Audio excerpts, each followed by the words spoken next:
This is Phantom Electric Ghost, and we're live on the air with Dr. Len Lopez for the first time. Welcome to the Phantom Electric Ghost podcast. How you doing? I'm doing well. Glad to be here. Thank you. Yeah, we love to talk to people from around the world. And today we're going to talk about 5 steps to feed a body, mind, and spirit. We're going to get into that. We also are going to tell your story. But before we get to that, we let people know about Podmatch is the tool that we use to match guest and host. That's how we're here today. People can scan the QR code on there now. They can learn more about Podmatch. You can check that out. You'll just go right there if you scan your phone.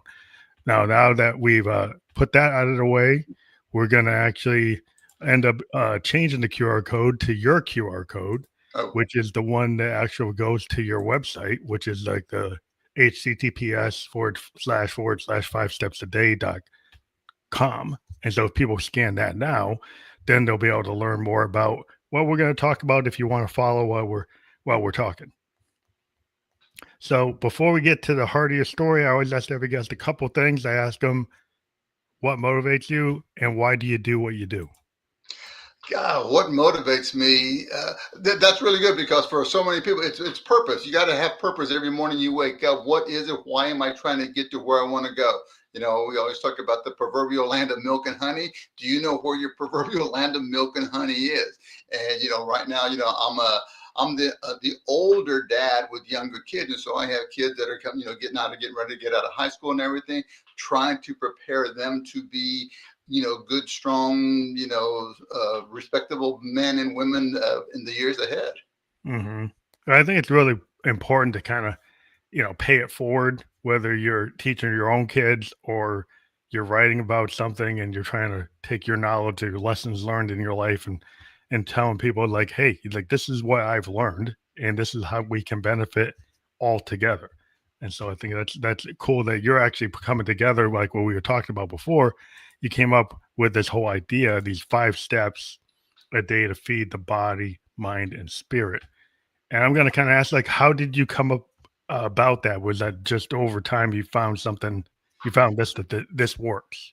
Well, for those who don't know, for about the last 25, 30 years, I've spent most of my life trying to help people eat right and train smart. My background is in health and fitness, nutrition, strength conditioning coach, chiropractic sports physician. And so people would come into me, they're trying to get better, physically fit. They're trying to get their health back in order and everything. And the funny enough thing, when you talk with them in your office after like the second or third visit, they just start sharing more about what's going on in their life. And as you hear stuff, as I would hear stuff, just some of the stuff they would share wasn't really health and fitness related, but just some of their life experiences that they're dealing with, the other headaches in life that we all have. We always have it just raining on us, right? And it's how you deal with it. And part of me wanted to interject more into helping them with those mental muscles, their spiritual muscles, but I know they were over here paying me for my knowledge in health and fitness. So I kind of stayed in my lane, but I just kept on seeing it. And after a while, I had created 5 steps a day, honestly, about 25 years ago, but it wasn't until about a little over almost 2 years ago, I was being interviewed for a magazine, and they were asking me about health and fitness. Did the interview, and they came back about a year later. They said, Doc, we really loved the article we did with you last time on health and fitness. We want to do another article, but we want to kind of go along that whole body, mind, spirit thing.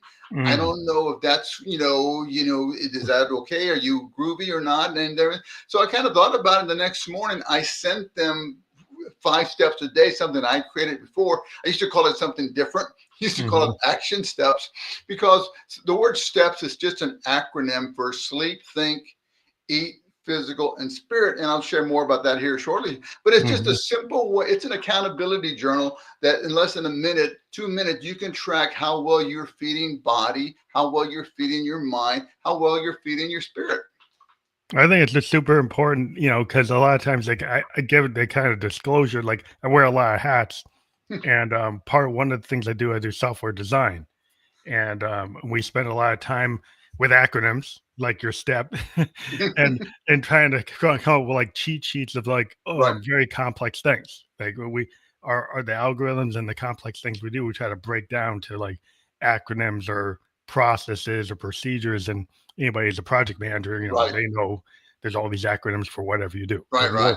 And you're, a doctor, as well. So you're trying to get people to have something that's digestible and sustainable. So that, like, a lot of times people, they get into things, it's like a fad diet. Right. They do it, but it's not something they're going to do for the next 20 years. They might do for the next 30 days. And then they're like, oh, it didn't work. Right. And so to go, the letter E means eat. And the word steps, the letter E stands for eat. I'm asking you, did you eat right today? I'm not asking if you ate perfect, if it was all organic, grass fed, anything like that, because I know we're all coming from different starting points. For some people, just only holding yourself to one serving, or nothing, not having dessert with that meal.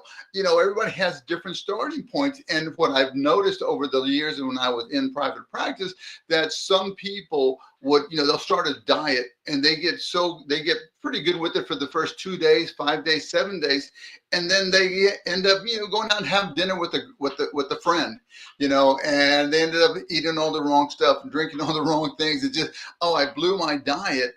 And then they fall off the wagon. Yeah, they stay off the wagon. and they don't realize, hey guys, typically most of my patients and most people have about 3 meals a day.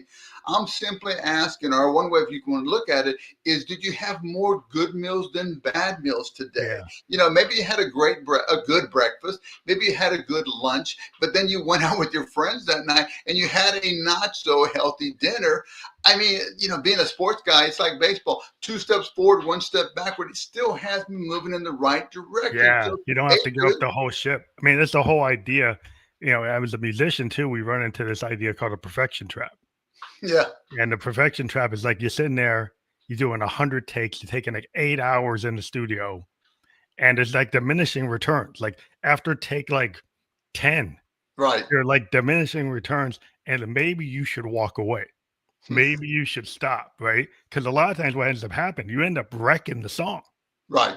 Because it's like, you need to kind of know that you don't have to be perfect. And a lot of times in the arts, it's like the happy accident is actually what you want, right? And so you have to be very discerning in terms of, like, you had this idea, you had this big idea, and then you hit this other key.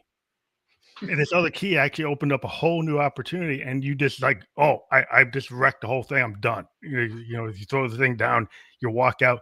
You got to give yourself some grace.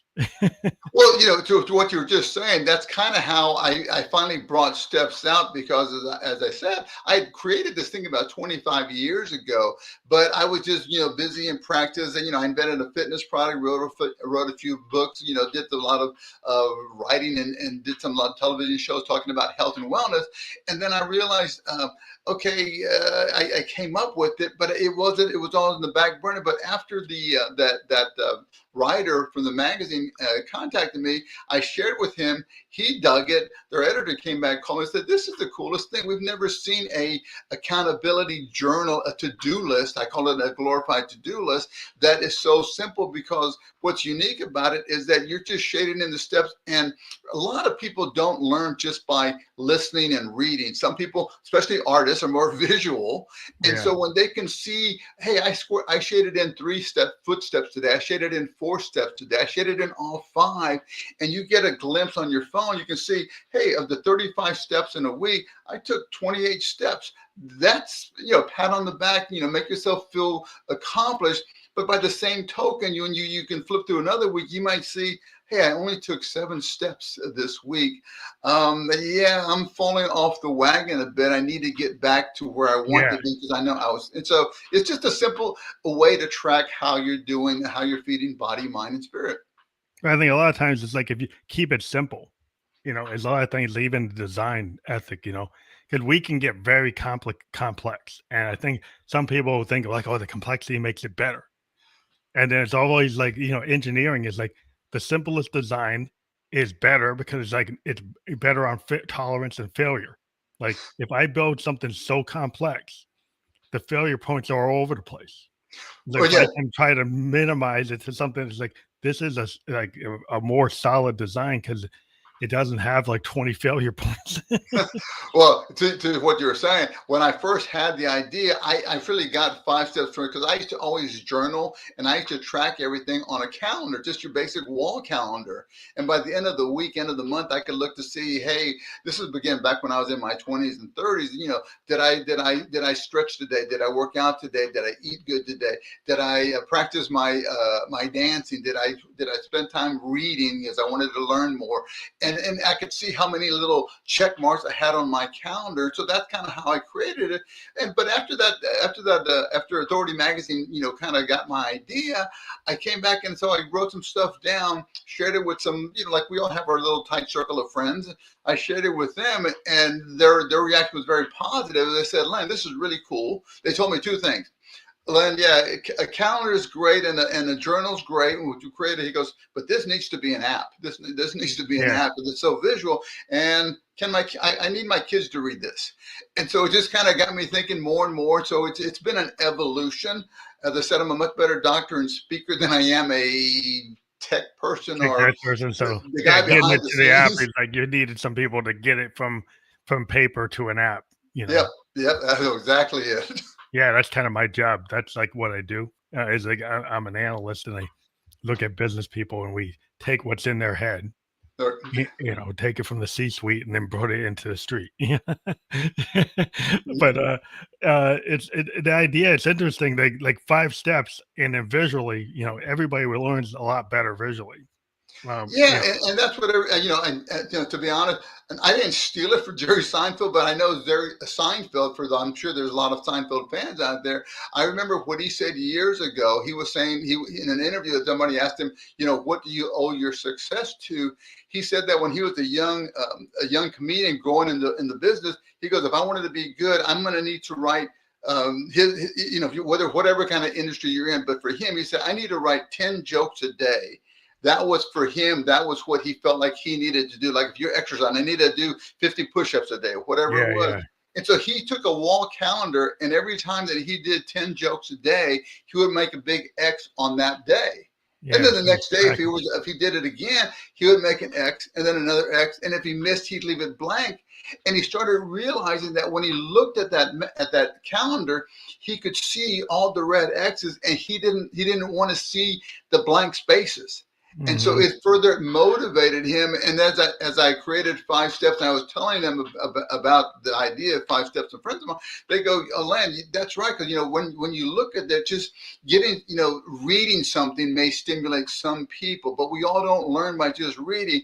But when you sit here and jog in and feel that thing, you get that visual, you get that little biochemical dopamine hit that further accents. You know, it's one of those Pavlov dog things that further accents your, hey, I'm doing something right. And so that's kind of one of the ways that, you know, how I evolve with 5 steps a day. I think it's real important 'cause if you think about like musicians and athletes, we have something in common. We would do rehearsals, we do reps, right? And the reason is because you got to stay in form. Right. And yeah, in order to stay in form, he's like, you've got to put your 10,000 hours in, your 20,000 hours. You got to get your mastery. So once you have your mastery down, then you've got to have, you know, be sustainable, which is another thing. It's like musicians, we can do something that could be stupid. It's like we can get our mastery down, but then we might over rehearse Right. and then mess up the gig. Because like if you over practice, then you actually mess up your hands and then you actually mess up the gig. So you I, kind of have to have a certain level of grace to don't know what's the happy medium. Like you don't want to not have that blank day, but you don't want to overdo it. So then when it comes to the day, then you can't do it. yeah, it's that point of diminishing returns, and I think that happens for everything, but for athletes and for artists, I think it's much more definitive as opposed to just, you know, if you're an accountant, it just may be hard to see where you've reached your point. But I think everybody has that point of diminishing returns out there.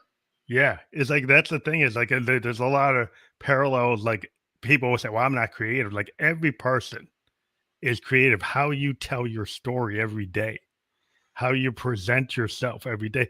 Everybody uses their creativity, and so a lot of people like, oh, they say they can't, you know, they're not good at this, they're not good at that.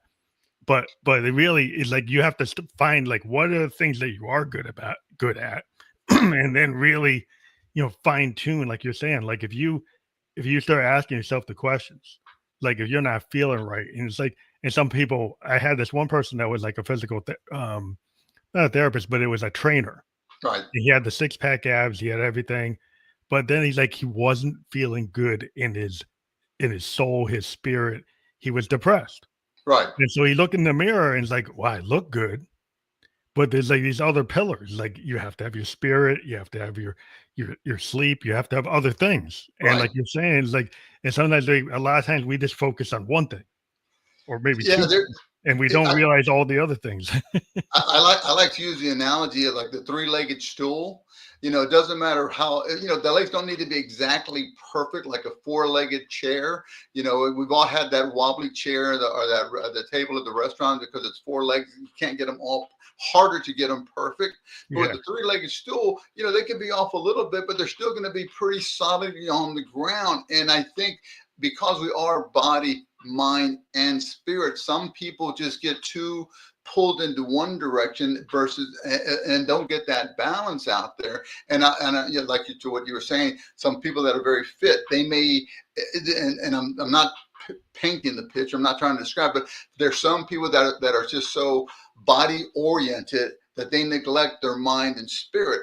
And by the same token, there's people that are so spiritually driven, they like neglect their Pilates. own body and Yeah. their own and some of the mental aspects. And so it's about getting all three of those legs, and close to balance and everything. And when you do that, I think there's more overall joy, happiness, contentment within.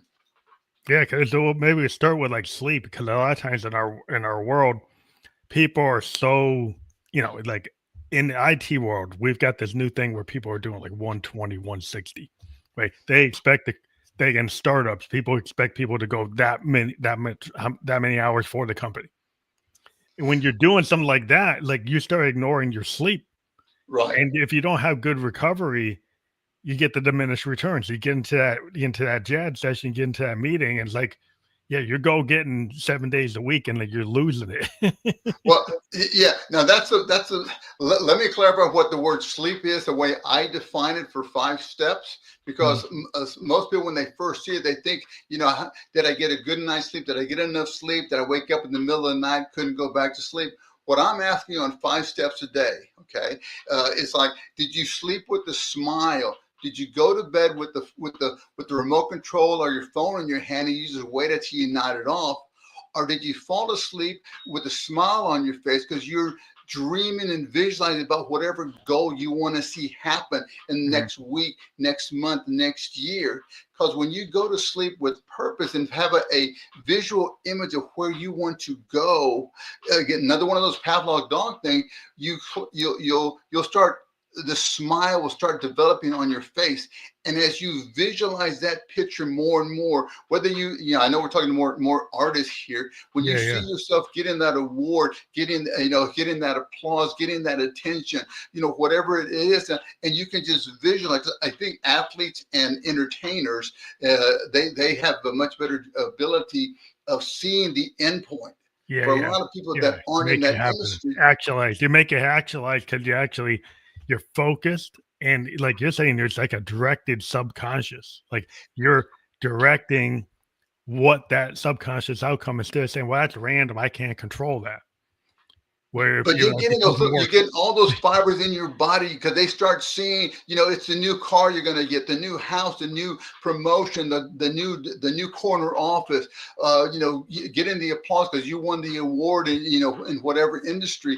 But that's what you're doing, and the more you focus on that, for those 6, 7, 8 hours that you're asleep, your subconscious chews on that. And all I'm trying to get you to do is at nighttime before you go to bed, did you sleep with a smile? Did you fall asleep dreaming about your tomorrow? Because, yeah, as I would like to say, we've all heard about the proverbial land of milk and honey, and wherever that is for whomever, where your land of milk and honey is. Don't complain if you don't arrive at your land of milk and honey because you never had your sights set on it. So yeah, many people, they complain about it, but it's like, they end up arriving at the land of heartache and headache but they didn't know what their land of milk and honey was. And so, kind of like what Seinfeld was saying, do I know where I want to go? Are you working toward there?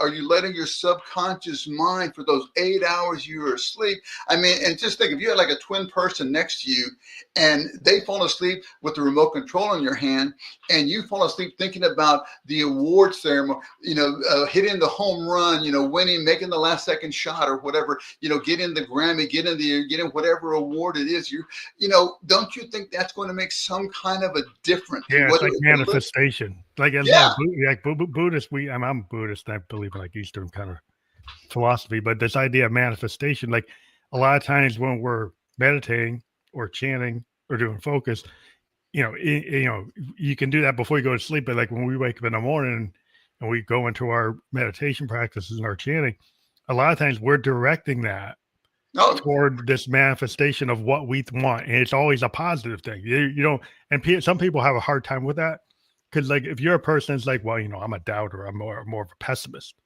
Like, well, then, like that pessimist is like, well, it's like you have to be a starving artist. Well, if you're always saying you got to be a starving artist, then that's where that's you're how going you to be. start. That's where you're going to be. Like if you feel that there's nothing wrong with earning money for my art. In Right, fact, right. that's not a bad thing. But some folks, they kind of put money, you say, well, that's a bad thing. And then they wonder why the money never comes. Because if you're projecting that the money is bad, Right.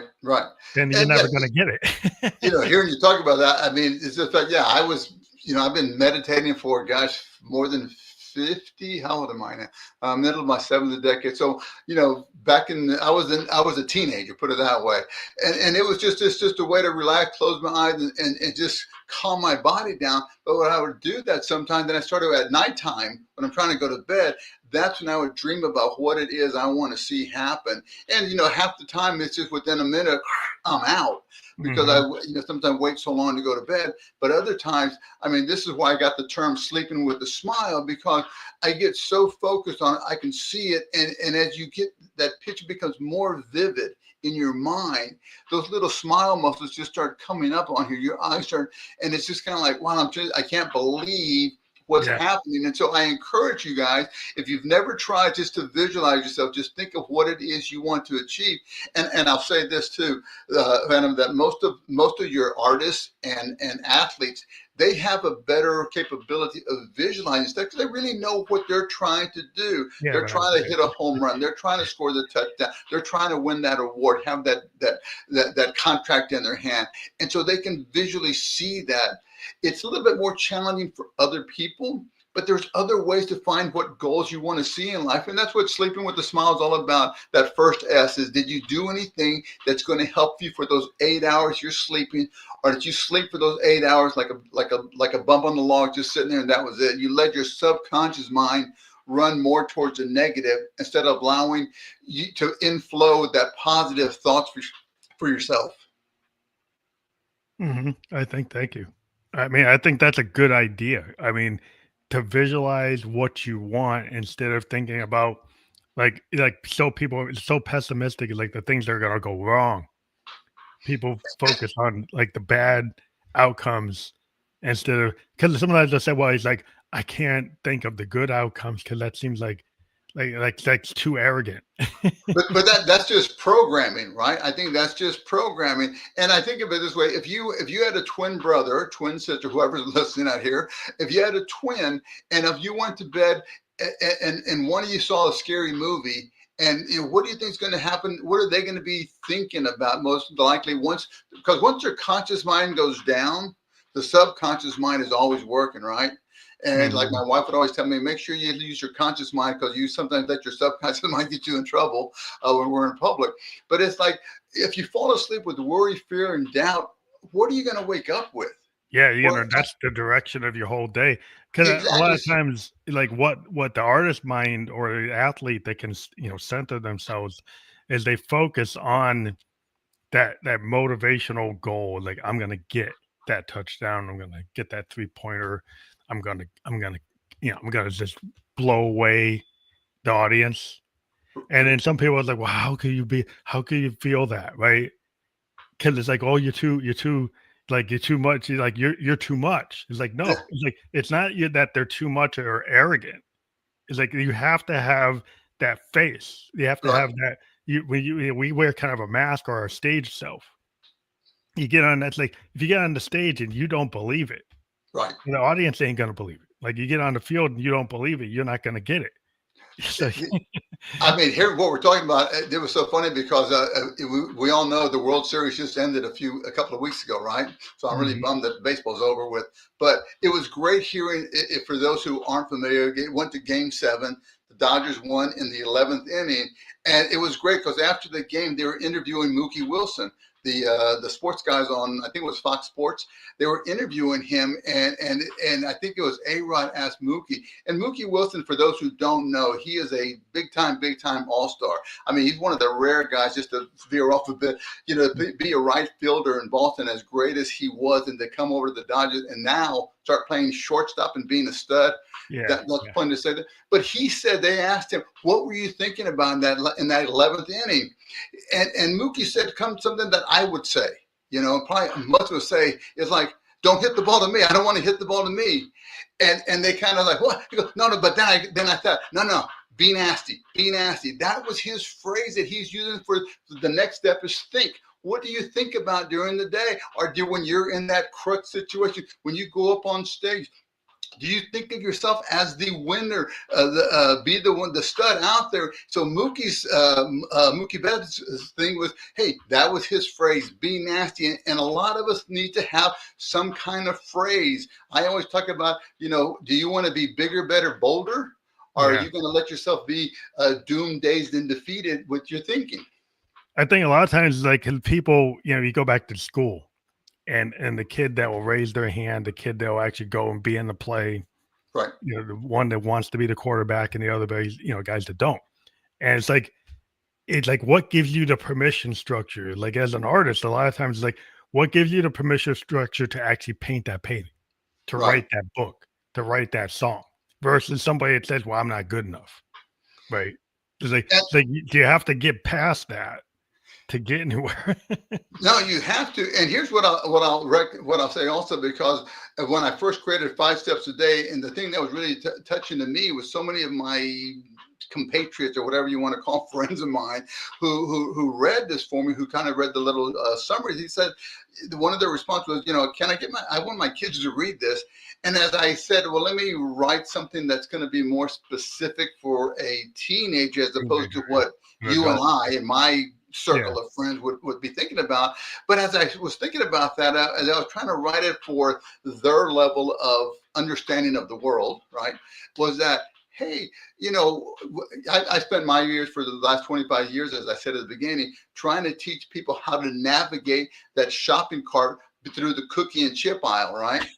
Well, Yeah. it's the same way for the kids. They have to do the same thing, how to navigate, because at an early age, in the second decade of their life, they already have full control of their mental shopping cart. Mhm. And so I think a lot of kids, they're still young and impressionable, and it's easier, in my opinion, to let those negative, fearful thoughts, overwhelm you, that stifles you and holds you back and everything. And so so again, the think part is just about what do you feed your mind. And for young kids and for adults, we have a tendency, according to research, we spend about 80% of our thoughts are slanted negatively. Yeah. It's like that's the big issue when I deal with a lot of folks even when you're working in a whiteboard meeting Mhm. and you're trying to get people to say what are the options, like and you get the folks that will always tell you, Right, and it's like you want somebody to go out on a limb and I need to know what you're thinking, right. and you've got to get more participation, but they still got that thing going on from even when they were in high school or junior high where they're scared what people are going to think. Right? And They so believe they think, "Oh, the hater's gonna say that, he's terrible, like, I'm gonna lose my job." They start going negative right away. And to go back to another baseball term, again, research of what I've read over the last several years is that they say that about 80% of our thoughts are slanted negatively, and they guesstimate or estimate that we process about 50,000 thoughts a day. And so, of 80% of those thoughts are negative thoughts. I mean, it's like an 80-20 rule. It's like baseball. 70% of the time you go up to bat, you're not gonna get on base. Yeah, But yeah. if you can make a pretty good living in Major League Baseball if you can hit 300. 30% of the time get a hit. Yeah. And that's all we're trying to say when it comes to that think step. Did you think better to yourself? Did you tell yourself that you maybe you don't know, as we were talking about earlier, as far as you don't know where you want to go, you don't know what you want to visualize, what success is for you. But that doesn't mean you can't ready the ship. Make yourself more confident, give yourself more courage, just make yourself feel stronger about yourself. And that's what thinking is about. Taking that 1 minute here, 1 minute there throughout the day, every once in a, you don't got to repeat a magic phrase a bazillion times, right? And I think we've No. read a lot of those books, 30, 40 years ago, talking about, you got to just drive that phraseology, I'm a winner, I'm the best, I'm the king in your head. The one thing it does, if you can do that for a minute here, a minute here, a minute here, that's one less minute you're beating yourself up and kicking yourself in the Yeah. rear. And that's It's the more likely that you're going to raise your hand. It's more likely that when the boss asks you, "Do you have anything to say?" that you right, actually say it. So that's and it's just I think a lot of times people are so scared about like not hitting it out the park. right, But I would argue that like in order to hit it out the park, you actually have to do it, right? If you don't actually go and swing the bat, right, it's not going to happen. And a lot of people don't even take the opportunity to swing the bat. right. They just like I'd rather like not even pick it up. And then they wonder, what's the expression, the meek shall inherit the earth. But it's those that really go out there and try to achieve something. We're not talking about running people over or anything, but guys, you have to step up. You have to fill your mind with your thoughts. And I always tell everybody, life has gotten a whole lot more difficult in the last 10 years, especially, right? Because 30 years ago, we didn't have as much distractions out there. Yeah, I think that's a Now big thing. we're all walking around with these in our pockets, right? And they're just distracting us. And No so focus. I always ask my patients, and just when I'm talking to counseling, is when you wake up and your feet hit the ground and you're walking to that restroom, how long does it take you before you remind yourself, I'm going to have a good day. I feel great. I can do it. Whatever phraseology you win, do you wait till after you go to the bathroom, after you get showered, after breakfast, after taking the dogs out, after getting the kids to school, after you get, when do you? And for some people, it's never, right? Yeah, they're gonna never do Because that. they're always distracted. Heck, I try to tell my kids, hey, quit tearing that stupid phone into the restroom. You're going to create Yeah, all kinds of no, other yeah, so problems you for need to yourself. actually not be pinged by your smartphone or your smartwatch. You kind of like the Victorians had this idea of the looking glass self, right? So you look into yourself and you challenge yourself and say, why am I doing this? Right, What do I want?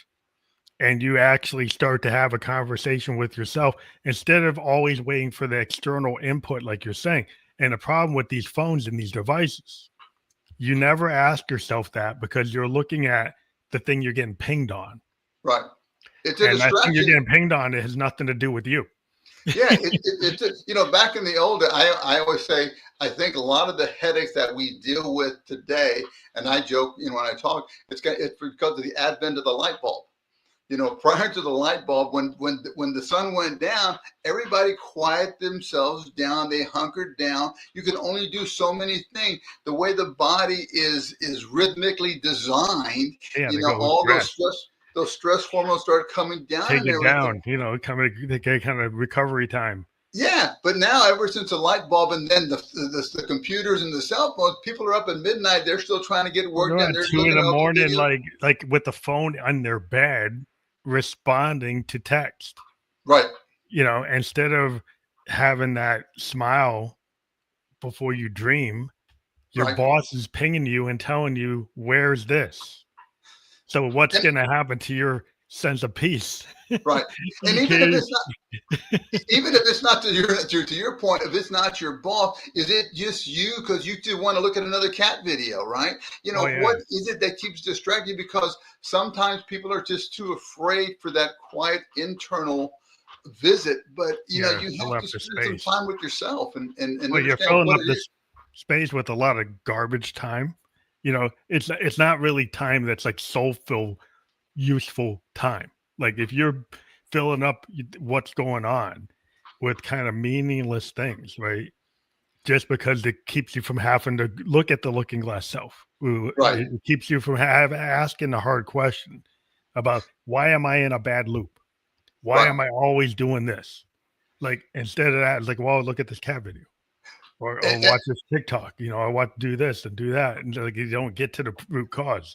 and that's kind of what 5 steps is all about, trying to improve your habits and attitude. And I'm a big believer our habits and our attitude are like, it's like our DNA, it's our genetic code. You trace back your genetic code, you can trace where you came from, right? Well, Hmm. if you trace back your habits and attitude, you may find that, hey, when those achievements and accomplishments occurred, you can look back and say, hey, I was doing a lot of the things I needed to be doing to get where I got. But by the same token, if you look back on some of your habits and attitude when you've had those challenges and those difficulties in your life, you may notice that your habits and attitude weren't what they needed to be. And so all we're trying to do with 5 steps, guys, is just trying to help you improve your habits and attitude by tracking how you feed body, mind, and spirit. And in less than 2 minutes, you can track how well you're doing that. Yeah, because I mean, and then you kind of briefly were talking about like eating well at the beginning, and in 'cause a lot of people they live in food deserts or they live in a time restricted desert, right? So the time it takes you, like you don't feel you have time to actually eat right. So you eat the junk food because like you've got to get there, right? You got to jump on the train, you got to jump into the Uber, you got to jump on the plane. So then you don't have the time to eat the slow cooked healthy meal that you got the organic stuff and you made it yourself. So Hey, you're getting all this outside stuff and you're not, or you're getting a quick fix, quick thing from the junk food place.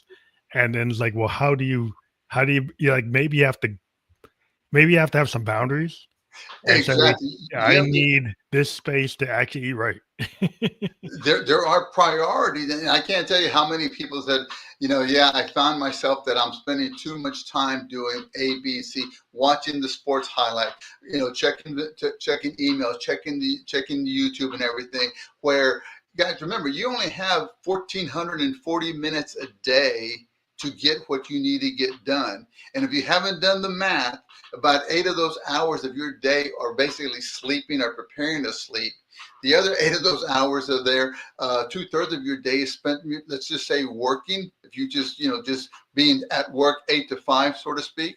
Then I'm not even including how much time it takes to get dressed and get ready, drive to work, and coming down.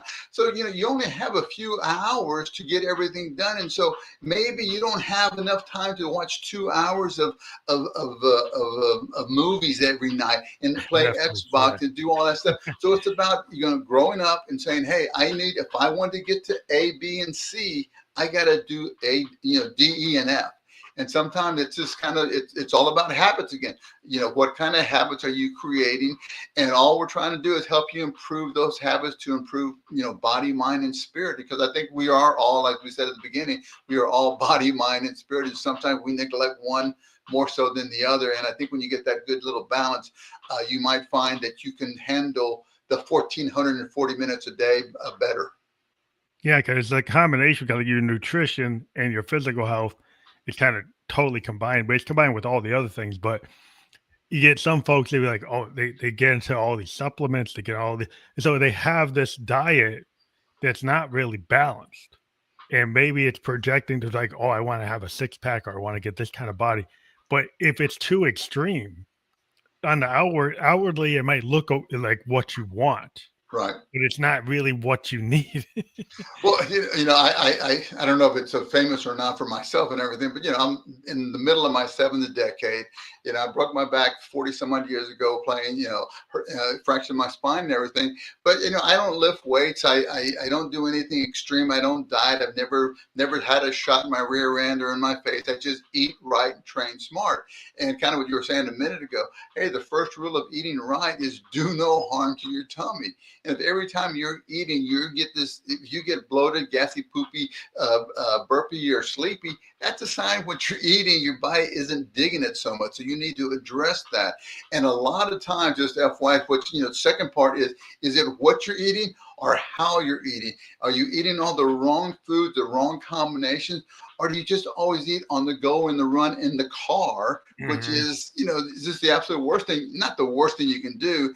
But guys, when you eat on the go, on the run, in the car, you're literally pretty much turning your digestive system down, because you got those fight or flight hormones are kicking in Yeah, because so you're not giving yourself, your body, the kind of grace it needs, where you actually need to be at the table, sitting, maybe not watching TV, but maybe like actually eating and I'm not going to say that because I watch TV when I eat also, but I know people get so caught up. It's like, I don't know if that triggers like your fight or flight if you see the wrong thing on the TV.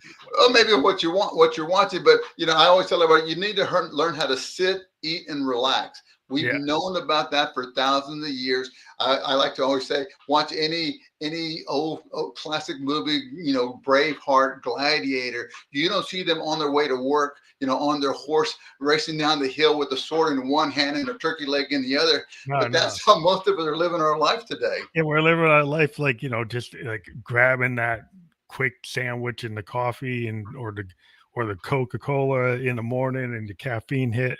And it's like, if you don't give yourself some grace, Right. It's like maybe you need to have the 3 meals a day, set them so you're not doing them at these weird times. Right. At least give your body the time and get your body on a schedule, right? Of like, what is breakfast, what is lunch, what is dinner. Yeah, but if you're chaotic, like if you're all over the place, I don't think that can't be helpful. No, it's not, and everything. It's just about, just kind of laying things out and just, a little bit of planning, planning ahead helps you. And you don't have to eat organic and all that stuff. Just guys, when it's time to eat, as I said, sit, eat, and relax. Unfortunately, there's not a pill that they can give you to make you do that. And I can't tell you how many patients I've seen over the years that say, Doc, you're telling me a lot of my problems are a result of of what I eat and how I eat. But the other doctors tell me then, that has nothing to do with it. Take this medication. I go, you can decide which one you want to follow. But yeah, I don't think we were designed to be eating on the go, on the run, in the car. Now you can do it. Believe me, I do it also. But there's certain tricks to do to help make sure. I've talked about that on my website. Maybe if you want to kind of have me again, I'll share more about health and fitness tips. Yeah, that's interesting because people, they kind of put into these scenarios, especially if you're a road warrior. Right. Like I was a road warrior in my 20s, and luckily I don't have to do that anymore. I get to work from home. So I have like an organic garden. I have I have a hydroponic garden in my house. I grow my own stuff. I do a lot of my own cooking. I get a lot of stuff. I live in New Hampshire. We get a lot of organic meat. Okay. But it was like a decision because I had cancer when I was 27. Okay. And I survived it. So it made a connection of eating healthy is super important. And this is unfortunately, again, when I hate saying this, we'll go back, but I tell everybody, people don't realize that if you feel bloated, gassy, poopy, burpy, asleep when you eat, that's not a good sign. But unfortunately, and this is probably more towards the females out there, that is kind of like a secondary problem if they feel kind of yucky. I mean, people, in my opinion, in my little surveys I've done, people have no problem telling you if their hormones are out of whack, their blood pressure's crazy, their sinuses are goofy, but they'll never tell you how gassy and bloated and how much full of garbage they are. Yeah, and a lot of times, like if your doctor is not a nutritionist, they might just give you the pills. Yeah. They don't really, if they haven't really studied up on if that's not their area. They Oh, might I not mean, really tell you what you really need to do there. I can't tell you the number of patients that I've seen over the years that when I've helped them and everything, and they'll come back a week later, 2 weeks later, and they go, "Oh, doc, I need to confess that one little section in your questionnaire. It's kind of like a 4-page questionnaire I would give them. They go, I didn't answer that truthfully, all about the gas, the bloating, and the bad smell, and yada yada yada. But I've noticed that's gotten a whole lot better, you know. But that is, again, that's not something that people are going to go stop the presses for that. They'll wait till they get that really bad diagnosis, unfortunately. But guys, just FYI, if you're getting all this stuff going on in your tummy, that's usually the first domino that falls. And then there's others that are going to continue to fall. And unfortunately, sometimes people don't get motivated to move and do something until the 7th, 8th, or 9th domino starts crashing on them, and then they go, "I can't keep my head. I have a constant headache all day." So you just never know Yeah. what's going to motivate everybody. But that kind of goes toward like, the pillars of your body and actually listening to your body when it tells you something. And a lot of times maybe we've been kind of programmed to like kind of suck it up, you know, got to suck it up, got to get to that meeting, got to do this, got to take the kids to this, you got to do that. And until you get to the critical mass, it's like now you can't ignore it. Right. And now you've actually will let it get out of hand. And it all goes back to like being present. Like you have to be present in your own life, in your own system. And everybody's going to find it. Everybody's going to have a different starting point for what's going to motivate them. And you never know what's going to motivate. Some people are real quick to get. I mean, I've had various patients over the years that tell me, "Are you serious? I can't eat this for the next 2 weeks." And I'm going, I'm just trying to calm your gut down because I know you're here for this diagnosis that you were given. Mhm. But when I look at what's going on with you, you have all these other. We need to get the thorns out first and fix Yeah. your digestive system, because you eat to nourish your body, but every time you eat, you get bloated, gassy, burpy, poopy, and stuff like that. That's a sign you're not. You could be wasting more money on all that expensive protein and all those expensive vitamins if you're not absorbing those micronutrients and those macronutrients. Mhm. Yeah, it's all about like understanding like sometimes like what you want and what you've been conditioned. Like we've been conditioned on all these products that are being given to us and we're getting hit with it all the time. And you're like you think you need it. Right. And people were like, "Oh, this." You're kind of being, you're kind of. It's been set up so that your body feels it needs it, and so you have to pull yourself off of it.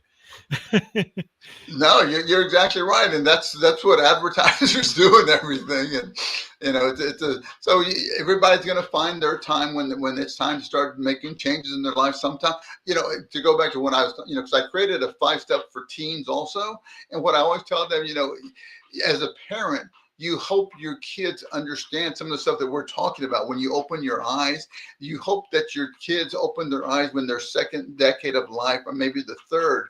It's really Mhm. sad that sometimes some of them don't open their eyes until their 4th and 5th decade of life, Yeah, that they realize, oh, I need to change my, this and that. But, as a parent, we're trying to help, get them to understand, hey, and soon enough, you're going to be out of high school. You need to start figuring out what you want to do.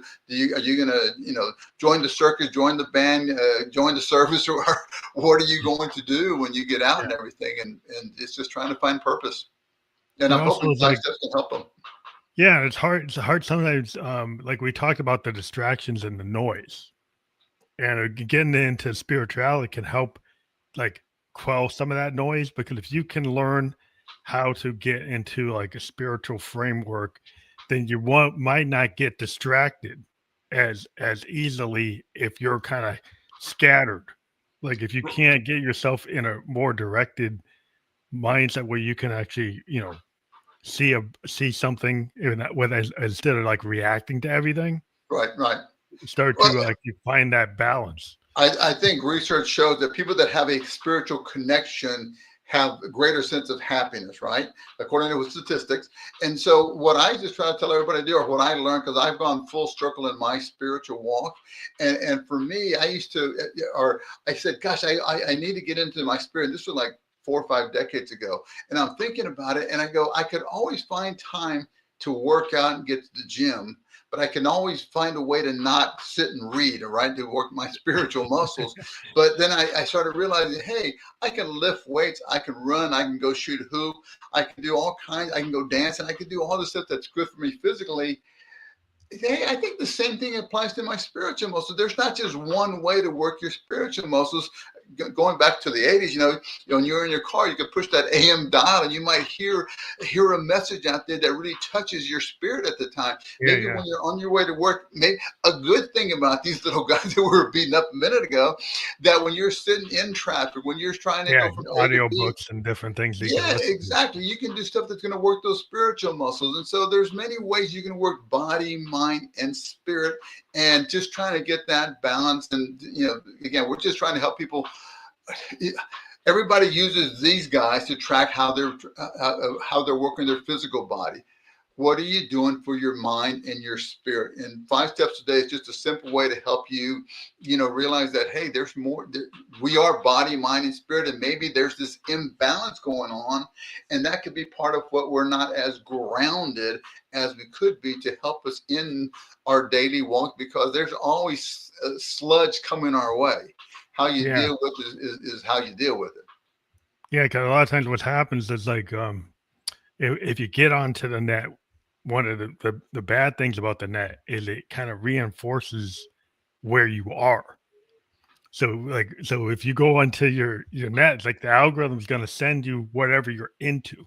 Right, If you're into something that's keeping you into your bad loop, it's right. just going to keep on reinforcing it until you actually start breaking out of it. And even then, it's going to still try to figure out that, well, that's your new loop.